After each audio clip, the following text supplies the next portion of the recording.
And the show ends with this insane camera shot. This shot just zooming into this monster's face after he just caught a body, and I was like, yo, welcome to the Kane show. Oh, yo, I ain't gonna lie, man. That camera shot was iconic.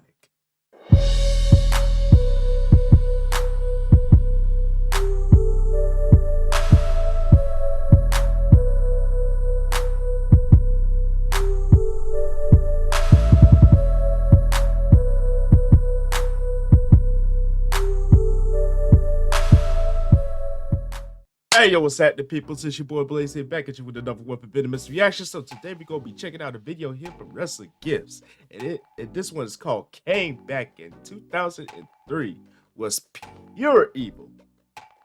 Ah, the only words I can describe Kane back in '03 was unstable, monstrous, savage, and just maniacal. And the reason why I say that, because, that's when Kane just said, screw the mask. And he just went on a full-fledged rampage and destroying anything and everybody in his path. Whoo! And man, were there ever some casualties. So, if you wasn't familiar with how Kane was back in '03, you gonna learn today. Yo, you gonna learn today. And if you are familiar with it, then get ready for a trip down nostalgia. So we're gonna check out what Wrestling Gifts is saying about with this one. Came back in '03, nothing but pure, unadulterated evil. So without further ado, let's get it. When Kane made his debut in 1997, the wrestling world was introduced to a monster, a 7-foot giant who looked like a demon who would walk around killing everyone and everything, from setting his own brother on fire to attacking the entire roster with an iconic mask, the outfit, the theme, the pyro. From day one, Kane was on another level. And as the years went by and after many special moments, Kane became one of the most beloved wrestlers in the company. And as time went by, he went from trying to kill his brother to teaming up with him, and he went from being the evil demonic monster to eventually becoming the big friendly giant of the WWE. By 2003, Kane was out here doing Hulk Hogan impressions, doing the Spinneroonie, being a hungry hippo. Kane slowly became just another regular wrestler, but in '03, that was about to change. The company felt it was time to make Kane Kane again. It was time for the Big Red Machine to return to his old ways. They wanted Kane to be a savage again. They needed a monster, and in the summer of '03, after all the comedy skits and bits, after becoming just another regular ass wrestler, it was time for all hell to break loose, and I don't think anyone could have predicted how insane things were going to get. Oh, they got insane, all right. Cause once Kane took off that mask, we got the glimpse of the old Kane, except 10 times as worse. Ooh. And we got to see that full-fledged, sadistic, maniacal smile of his and that maniacal laugh. It, it's those two elements that just gives you chills down your spine. Because I'm gonna be honest, it did for me. Once he threw away the mask, oh, the savagery was about to begin, and nobody could stop it, no matter how hard they tried. It all began when Kane was standing in the ring on Monday Night Raw in Madison Square Garden, the world's most famous arena. MSG. After losing a world title match against Triple H, this was the night where Kane was finally gonna take his mask off. The mask he had worn in every single appearance since 1997, the mask that was his identity, the mask that made Kane Kane, was finally coming off. And as he stood there with his back turned to the camera with his mask in his hands, one of the most awesome heel runs of all time officially began. Kane took his mask off, chokeslammed his former friend RVD, did his legendary pose with the most intense pyro we had seen, and Kane was in the cut, and it was a scary sight. No more jokes, the fun and games were over, and to simply put it, Kane in 2003 was pure evil. Oh yeah, the jokes continued. It just transferred over to a more sick, twisted, diabolical sense of humor. And it matched Kane's personality to the core. Because whenever he would do something horrific, oh, you could tell he had that sense of enjoyment, and he took a delight and admired the handiwork of nothing but devastation and torture. Ooh, bravissimo, Big Red Machine, bravissimo. And it was awesome. Let's get in. Yo, Kane took that mask off and instantly Raw became his show. Raw no longer felt like you were watching a wrestling show, this shit was now a horror movie. The next week on Raw, during a world title match between RVD and Triple H, with everyone on the stage fighting and brawling, Kane pulled up like he was straight from hell, like the devil spawn himself. This man almost became a mass murderer with the fireworks alone, and he showed up for the first time since taking his mask off, and he almost blew up everyone on the damn stage. All you see is Evolution running and crawling for their lives trying to get away as Kane walks out looking like prime Hannibal Lecter. They broke. They wanted no parts of him. Like, no, get us the hell away from this guy. Oh no, yo, we not guilty. We innocent. Yeah, right. the coolest visuals you'll ever see in wrestling, and this psycho goes to RVD and you're like, oh, he's about to kill his boy, but nah, he grabs Eric Bischoff, the general manager of Raw, and choke slams his ass off the stage, just killing him, leaving him wasted, wiping him out, and the crowd goes crazy. And the show ends with this insane camera shot. This shot just zooming into this monster's face after he just caught a body, and I was like, yo, welcome to the Kane show. Oh, yo, I ain't gonna lie, man. That camera shot was iconic because you could tell he reached the new level of instability, and the camera shot just captured that. Ooh, oh, expeditiously, and I love it. And that is one epic way to introduce the character. And this was just the beginning, because every week after this, Kane just got crazier and crazier. The next episode, shit you not, throughout the night, there are bodies being found backstage, and they all look like violent crime scenes. Tommy Dreamer is dead, Rico is dead, everyone and their mom is dead. And as a result, it was up to Stone Cold Steve Austin to confront Kane. And as Austin comes out in a good mood and tries to convince Kane that the fans do love him, that he doesn't need to feel ashamed of taking his mask off, and that he shouldn't lash out because of it, Kane thinks Austin is laughing at him, and just like that, well, Kane took it personally. Kane starts attacking Stone Cold and they begin brawling, and Austin goes off on him. He grabs a chair and proceeds to beat the shit out of Kane. He gives them all the CTE with a chair shot. Kane is busted wide open, he's done, he's laid out, it's a wrap. But nah, cause he ain't a wrestler anymore, he's a monster. Kane sits up like it's 1998 and boom, down goes Austin. It was Choke clear, nobody was safe. There was a killer on the loose and the destruction was just beginning. Because the next week, it was time for a new victim. On the next episode of Raw, it was time for Kane to seek professional help. It was time for an intervention, and poor Jim Ross was put up to the task. Jim Ross had the unfortunate duty of having to interview Kane, and poor Jim was basically acting as his therapist, trying to once again convince him that people do love him, there's no need to go crazy, and that everything will be okay. Man, JR got the worst of it. And I say that with the utmost respect. And y'all gonna see why. Now the question is, did any of that help Kane? Of course not. Kane Hell yells, no. you need to feel my pain. And the same man who brought gasoline to an interview, surprise, sets Jim Ross on fire.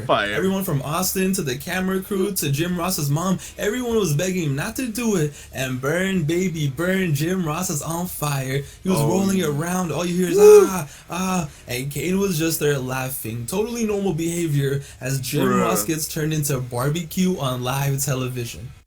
Man, that was a wild angle. And props to JR for even going through with this. Because no sane person will go through a segment where they are set on fire. And you know, that shows like Jim Ross's commitment to the job. No matter how insane it is. Because this was an insane moment.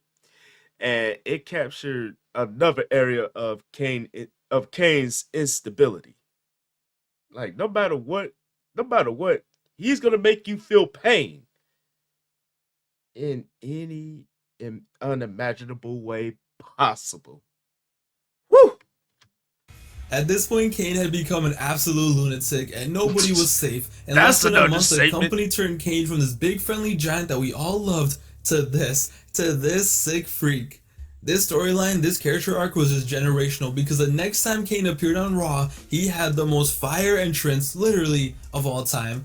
Raw came back from commercial Dead break, ass. pyro exploded, his banger of a theme played, and Kane Mm. came to the ring Good old escorted slow by a chemical. bunch of police officers and in handcuffs and shackles. After weeks of committing atrocities, this is how Kane had to pull up to Raw, and it's just the most badass, one of the coldest things we'd ever seen in wrestling. You will be hard pressed to find a better entrance than this. I think the word that kids use these days is aura, and 03 Kane had all of the aura. Kane was being escorted to the ring like he was a mass murderer, and honestly, at this point, he basically was. Raw no longer felt like a Low wrestling key, show. he This was a was. show that revolved around a psychopath, an unhinged monster, and Raw now felt like a horror movie. From bodies being found around the arena to nobody being saved to the legendary That entrance, this pyro was though. different, this was special, and like I said, this was truly generational.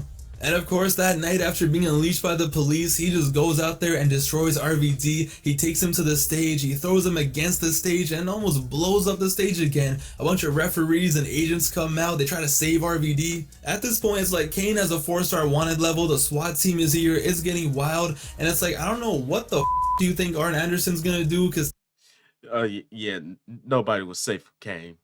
It didn't matter. Wrestler, backstage talent, or heads of the company.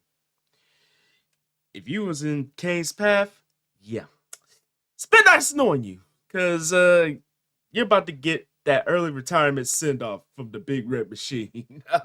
I'm sorry. Kane is out here using all the cheat codes. Kane squad wipes the entire stage and then proceeds to get his hands on Linda McMahon. Kane grabs a 55-year-old lady by her neck and tombstones her on the stage. He just casually tombstones the CEO of the company and stands there and smiles, and that's how Monday Night Raw ended on this hot summer night in the summer of '03. Hide your CEO, hide your Jim Ross, hide your general manager, hide everyone. Ladies and gentlemen, '03 Kane was legendary.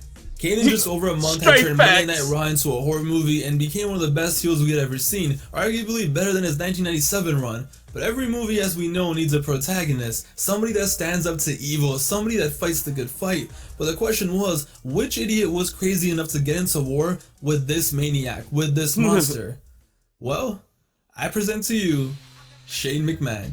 Once he tombstoned Linda, the storyline evolved into Linda's one and only son coming back to the company after a 2-year hiatus to avenge his mom and take on the demon. And Yeah, when Shane came back, yeah, he became like he became like the quote unquote savior that was gonna help us save everybody from Kane. But you know that McMahon temper, yeah. When it flares, oh, no fucks were given. They will throw caution into the wind and even throw their own body at risk if it means getting the job done. But whew, the Shane and Kane arc, golden, pure golden. And just when things couldn't get crazier and the envelope couldn't get pushed further, these two idiots began to commit war crimes on each other every single week. You had a man who had Every no week fear, and you was had a man who had no problem insane. committing mass murder every week. What could possibly go wrong? Shane came out that first week and he took it to Kane, and he even ended up throwing him off the stage, and after that, it was on. They booked this guy unlike anything we had ever seen before. He gets thrown off the stage and it's like, it's fine Shane, I'll see you next week. Because the next week when Kane tries to get his revenge on Shane, he doesn't throw him off a stage, he doesn't do a choke slam, no, the fun and games are over. He tries to kill Shane McMahon, no, like genuinely tries to kill Shane McMahon. Yo, he takes him backstage to this dumpster and all you see is this man with a bunch of gasoline tanks again, just pouring it out casually, like everything's fine, just another day at the office, let me just pour some gasoline in a dumpster, and next thing you know, there is fire everywhere in the dumpster. The dumpster becomes a fire pit. And this crackhead was going to put Shane McMahon into the pit of fire, because apparently tombstoning his mom wasn't enough. He was going to kill It him on wasn't live enough. TV and just set him on fire. Oh no, he wanted to barbecue Shane into infinity and beyond, and he almost succeeded. Emphasis on almost. You're gonna see why. But nah, Shane fights off, and next thing you know, Boom! Kane is the one who gets kicked into the fire, and he just tumbles in. Barbecue and it's like, Big Red yo, Machine, anyone? what is going on? What kind of wrestling is this? Kane basically dies on TV, just gets burned alive, and it's like, alright, well, we finally reached the point where someone dies in wrestling. But nah, next week, Kane comes back like he's Michael Myers in Halloween 2, and he pulls up and he does the unthinkable to Shane. Like, as bad as it was setting Jim Ross on fire, as bad as it was choke slamming someone off the stage, the worst thing Kane ever did was what he did to Shane McMahon. This crackhead, this monster, this just maniac pulled up to Raw the next week, attacked Shane during a little segment, and he ends up handcuffing Shane McMahon to the ring post, and this guy, he pulls out jumper cables and a battery, and on an episode of Raw, on what was supposed to be just a nice normal wrestling show, Kane electrocuted Shane's testicles. What the f***? But bro was trying to fry off his family jewels on live TV. What? Yo, I ain't gonna lie. When I first saw that, I thought, what in the everlasting deuce is this guy thinking?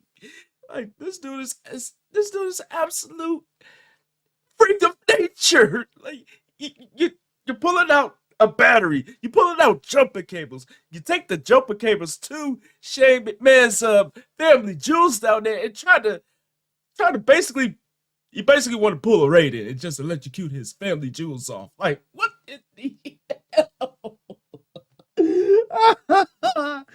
Okay, was a savage, man. Oh my god. To this day, this is one of the wildest things we had ever seen and ever will see at a wrestling show. A man getting tied to the ring post, that was insane. Fried on live TV. Imagine being 6 years old and tuning into wrestling, and this is what you see. All you see is Kane just smiling as he does this. Shane's dying. It is the most random, one of the wildest things ever to happen at wrestling. And honestly, when you see this, you're just like, how? How do you think of this? And as the why? weeks went by, they continued their war crimes. They continued killing each other every single week. One week, Shane would tweak and destroy Kane. One week, Kane would destroy Shane. Shane was jumping off stages, jumping off top ropes into tables, but it didn't matter. Kane could not be stopped. At one point, Shane even threw Kane into a car, put a brick on the gas pedal, and caused Kane to go full speed into a tractor trailer, something that would have killed everyone and anyone in the car. But it goes to show that no matter what time, no matter how insane, they're going to pull out all the stops. And this is a living proof of that. Because like he said, this would have killed a normal man. But as we all know, Kane is not normal. He is an absolute monstrous being, capable of decapitating you with ease if he wanted to. Kane would just not die. He just kept coming back every single week. It didn't matter. Burn him alive, a car crash him, CTE, send him to the hospital every week. It didn't matter. He would just beat up the hospital staff and pull up like nothing happened. And the wild part was none of this seemed cheesy, none of this seemed cringe. This was terrifying. Like when Kane wakes up in the hospital, it was terrifying. That is genuinely terrifying. And after months of all this going down, it all ended with Kane finally destroying Shane in an epic ambulance match at Survivor Series 03, leaving him a mess and just sending him to the hospital for good. And after all the mayhem, after all the destruction, Kane stood tall, and at this point was one of the most overpowered, most evil, most insane, one of the most awesome heels in wrestling history. In just 5 months, Kane went from ha ha ha, I'm Kane, woo, to I'm Kane, I'm gonna kill your whole family. And yeah, pretty much from the lovable Kane to the devil's favorite demon within the blink of an eye. And as much as you wanted to hate him, you couldn't because of the level of horror he inflicted, not only in the segments, but to anyone that crossed his path. Take me back to 03, please. Top it all off, the same night he ended his feud with Shane, he ended that night by burying his brother, The Undertaker, alive. What a wild ride and what a transition. It came out of nowhere and instantly made Kane awesome again. Once he took off that mask, Raw became his show. He became terrifying again, and every week they were doing things we never thought we would see on a wrestling show, and it became more than wrestling. Like Oh I yeah, said, they took it a really gamble. became a crime thriller or like a slasher film. This was Silence of the Lambs meets Halloween meets WWE, and Kane absolutely crushed Nice it. comparison. I was just a little too young to watch this live, but I remember watching this stuff on VHS later and watching on YouTube in 05, 06, and 07, and even all those years later, this stuff would creep me the hell out. And I know for sure all the kids that were watching during this time, they were definitely left traumatized. I definitely think it's one of the most underrated heel turns and runs of all time in my opinion. He had so much momentum, was red hot, literally. And at the end of the year, it is a shame that he didn't become World Heavyweight Champion, because honestly, to cap off his insane second half of the year, he no doubt should have been champion. It was only right, but it never happened. Dead ass, And after he this, should have. Kane, he was never the same. Kane slowly died down and faded into the background, and eventually once again became just another wrestler. Yeah, he was cool in 05, 06, 07, but it wasn't the same. It didn't have that fire. But yo, these Yeah, it didn't have that same mystique like back in '03. Because as years went on, you kind of seen him slowly wind down, and the horror that Kane inflicted was starting to like fade away slowly. You got bits and pieces of it, but 2003 was just nothing but horrific events involving Kane. Even him dealing the damage, him him taking the damage and surviving. Whew. These 6 months were so legendary and so special. It was unlike anything we had ever seen before or have since. No doubt one of the most evil runs in wrestling history. Kane in 2003 was the definition of evil, and Oh, yeah. it was awesome. What a time it was to be alive. Let me know down below in the Facts. comments if you guys have any memories of this run. It definitely was special going back to watch this, and I do recommend go back and watch this week to week. They handled this so nicely. It's your boy Pav, aka Wrestling Hips. I hope you guys enjoyed this video. Hope you guys are doing well. Hope everything is good. And don't worry, the content is coming. I'm gonna pick up the pace. I got you guys. Until Oh yeah. Kane in '03, absolute monster. And if you love horror in wrestling, then trust me, '03 with Kane, oh, he did not disappoint. Because we got, like I said, we got the glimpse of the old Big Red Machine, and we got a glimpse of that with a bonus, because he went beyond the extremes to bring horror and create terror in his initial 2003 run.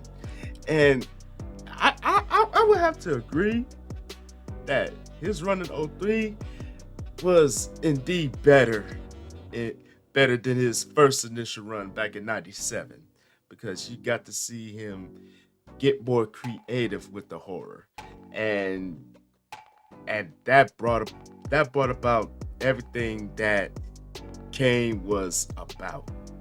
He wanted to create the mystique of devastation and carnage, and he didn't care how, but he made sure that you was gonna fear him. And honestly, with his '03 run, he accomplished that and then some. But yo, let me know what y'all thought about this one. And did y'all think Kane succeeded in bringing the horror back to his character back in '03? Yo, let me know down in the comment section down below. And as always, thank y'all for tuning in. Hopefully y'all enjoyed this one, and don't forget to tell your peoples across the globe. Come kick it with your boys. It's one good solid time. Like, comment, subscribe, and don't forget to share. Don't forget to click that bell so you don't miss a video from the kid. You feel me? And please feel free to follow me on social media right over yonder. Now this is your boy Blaze here saying Chuck the Deuce, and I will see y'all in the next video, and I'm out.